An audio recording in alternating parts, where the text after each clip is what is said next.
In Jordan, the sun rises not only on its own, but Iraqi refugees, many of them children. These are the casualties of war blending into the Jordanian culture we don't hear much about. They haven't been killed or wounded, but more than 2 million Iraqis have fled their country seeking a safe and secure place to raise their families. 9-year-old Gadir Hussein is one such child who has seen the devastation of war. She has studied English and various other subjects since leaving Iraq with her mother 4 years ago. Not knowing whether her father is dead or alive, she is among the thousands of refugees who've left Iraq and crossed the border into Jordan fleeing the escalation of violence. I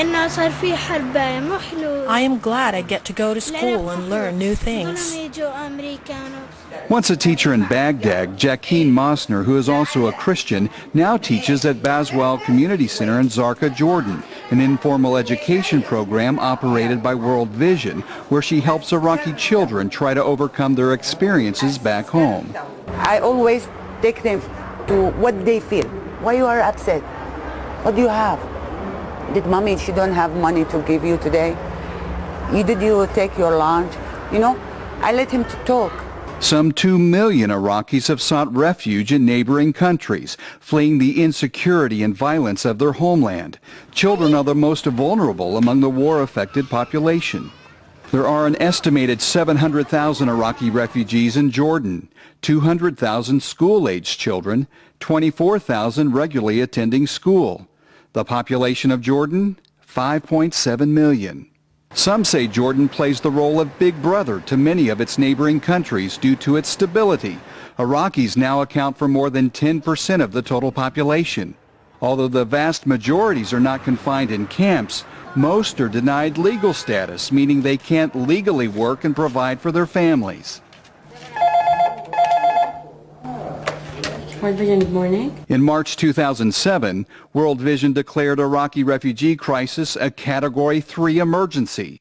In September 2008, World Vision was formally recognized by the Jordanian government as an NGO. World Vision's presence here started off more to meet the emergency needs of Iraqi refugees. It includes a large amount of advocacy, and then, sort of just meeting the immediate needs of the refugees. Sato says this is the single largest displacement of persons World Vision has seen in the past half-century, which poses a serious threat to the safety and well-being of innocent children and their families, and put the host country's services and infrastructure under severe pressure. Of course, as the refugees stay here longer, they get poorer. Iraqis weren't poor to start off with. Most of the ones who came here weren't that poor, but they're getting poorer over time. Many refugees who have found shelter in Jordan fear returning to Iraq to find their homes either destroyed or occupied by someone else.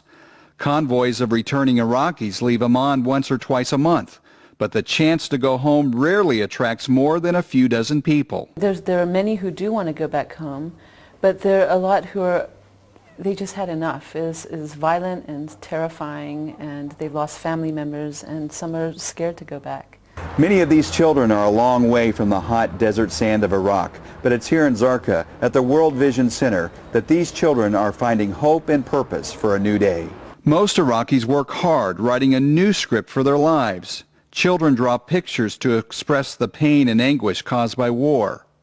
While it was violence and terrorism that brought these Iraqis to Jordan, it is the love of God shared by World Vision teachers and volunteers to help put a new song in their hearts.